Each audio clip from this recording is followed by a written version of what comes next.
The great Saint Achyutanand Das, in his scripture, Ter Janm Sharan, accurately predicted the prevailing irony in today's society, which aligns with the culmination of the Kali Yuga. According to his prophecy, during this era, individuals lacking wisdom will audaciously label themselves as knowledgeable, while promiscuous women will falsely portray themselves as nurturing mothers.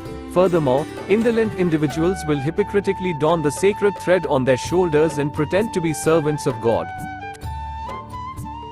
Through his profound message, this visionary highlights that the final stages of the Kali Yuga will be characterized by widespread dishonesty and hypocrisy, where people remain engrossed in falsehoods and deceit.